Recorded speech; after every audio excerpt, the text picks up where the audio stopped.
Buddhism is a world religion founded by the Buddha in ancient India.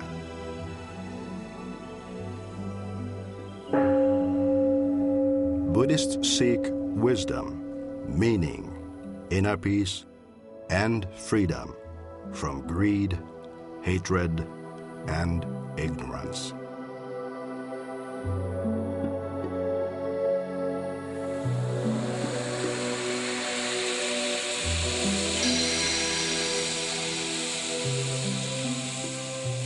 Mutually sustaining life, a Buddhist call to a troubled world.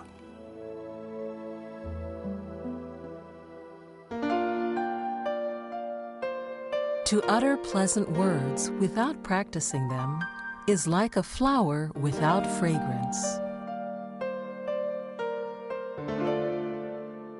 Hello, and thanks for being with us for today's show. How did your week go? I hope that things were okay. However, even if things didn't go as expected, I hope you were able to apply the Buddhist teachings to the things that occur in your daily life. Remember, what is important is not what life presents us, but how we experience life. And how we experience our lives depends on the quality of wisdom we have cultivated within ourselves. This wisdom can also be expressed as understanding, view, or insight. There are many ways of cultivating wisdom within ourselves, but the most well-known is the Eightfold Noble Path. There are 8 ways that make up the Eightfold Noble Path, and you can think of them as representing each of the 8 spokes of the wheel of Dharma. They are right view, right thought, right speech, right action, right livelihood, right effort, right mindfulness, and right concentration. However, the 8 should not be seen as stages where each one is completed before moving on to the next. Instead, all 8 are practiced together as a unified set that complement and support each other. Also, the Noble Path is not so much a commandment as it is a set of self-imposed guidelines by those seeking to cultivate themselves. Each of the 8 is referred to as right, but they are not meant to be right as opposed to wrong in the moral sense. Instead, right is meant in the sense of being appropriate in keeping with truth, which then helps a person to lessen suffering and experience joy. The 8 items of the Eightfold Path are often categorized into wisdom, conduct, and meditation. Right view and right thought constitute wisdom, while right speech, right action, and right livelihood make up conduct. And right effort, right mindfulness, and right concentration constitute meditation.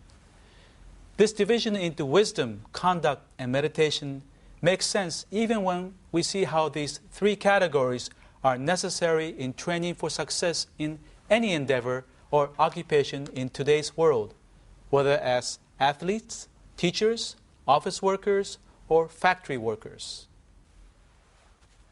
Let's take the case of an athlete, say Tiger Woods. Yes, I know his talents and accomplishments are extraordinary, and you may feel that he would not be a good example. However, even he has to exercise these 3 categories in order to be at the top of his game. For example, he constantly studies and works on his form, whether it be his drives, approaches, or putts.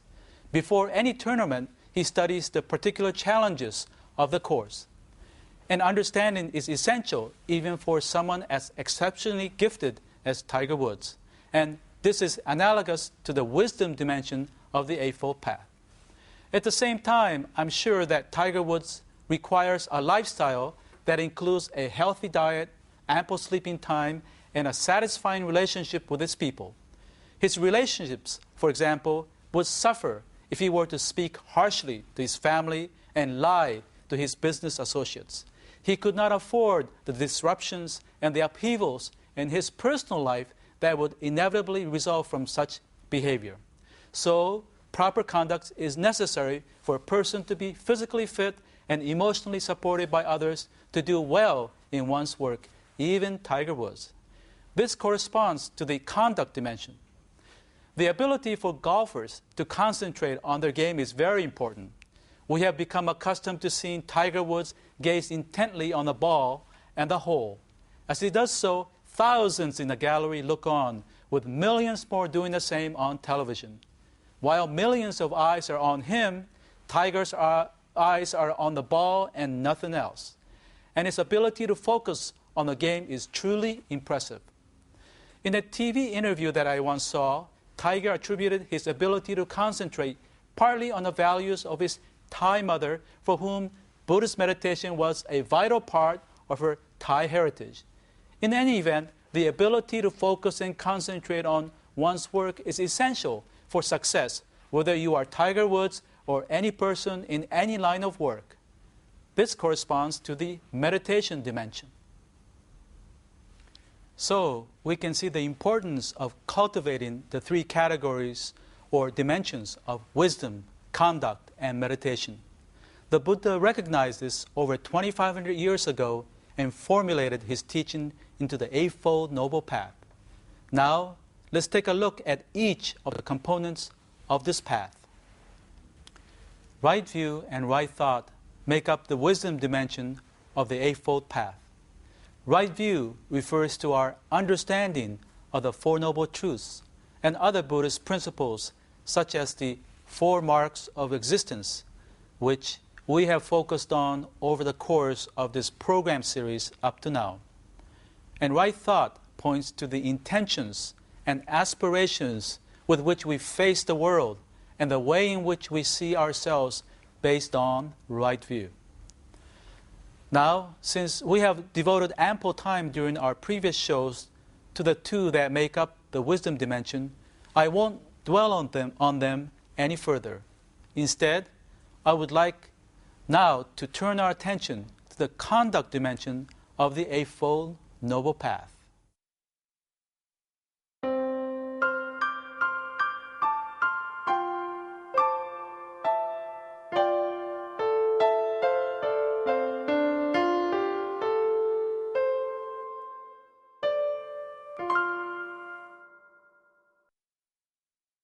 The conduct dimension of the Eightfold Noble Path is comprised of right speech, right action, and right livelihood. Let's begin with right speech. Right speech calls for us to refrain from four things: false speech, divisive speech, hurtful words, and idle chatter. False speech or lying is denied in virtually all religions, so it requires no detailed explanation. It is simply the act of saying something that is different from the facts or opposite of what is in your heart. Divisive speech includes slandering, backbiting, and talk that can lead to hatred and disunity among individuals or groups of people. Hurtful words include harsh, rude, malicious, and abusive language that is hurtful to others.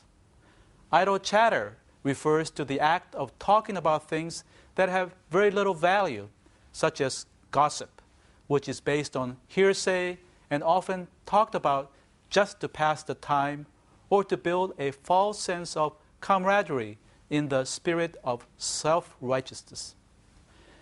Buddhism has discouraged these four conducts because they are often carried out with a sense of greed, hatred, and ignorance.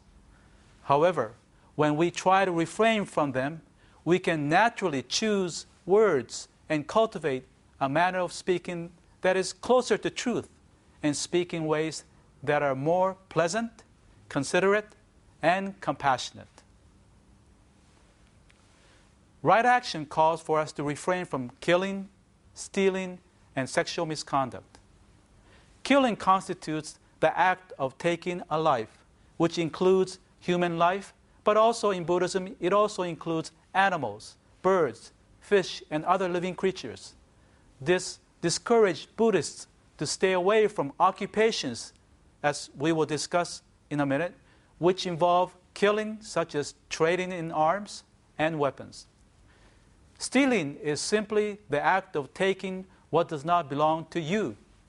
this too is one of the widely held prohibitions found in virtually all religions. Sexual misconduct for monks and nuns mean prohibition of any kind of sexual activity since they have taken vows of celibacy. For lay people, it becomes a little more difficult in defining what constitutes misconduct among different cultures and with the passing of time. However, the best way for those of us living today to understand misconduct is to take it to mean any action that causes harm to others. For monks and nuns, right livelihood prohibits them from engaging in activities that are unbecoming of spiritual seekers. For lay Buddhists, it refers to adhering to actions or engaging in related occupations that do not go against basic Buddhist ethical values. One such value is refraining from killing, as I mentioned before. Such being the case, traditionally there have been occupations that are considered unsuitable. They include occupations that involve trading in arms and lethal weapons, as well as killing animals.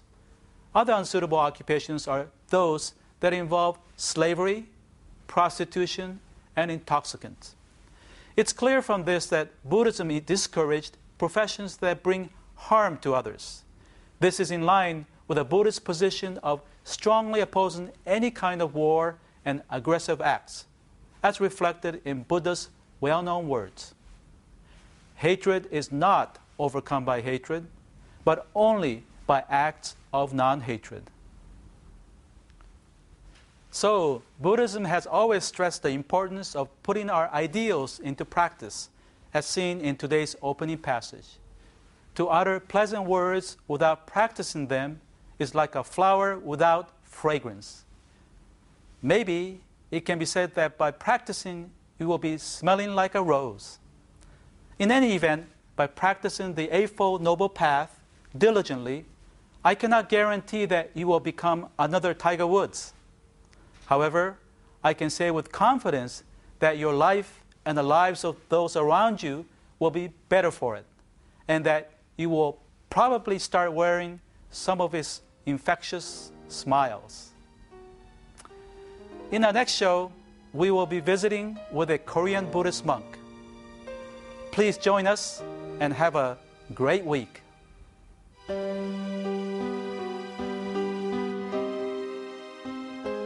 We at Bukkyo Dendo Kyokai pursue peace and happiness for people around the world. We have published the Buddhist teachings into 41 languages and donated our publication to hotels and other facilities in 55 countries. We would like to share the Buddhist teachings with people around the world. That's our mission. Visit our website for more information.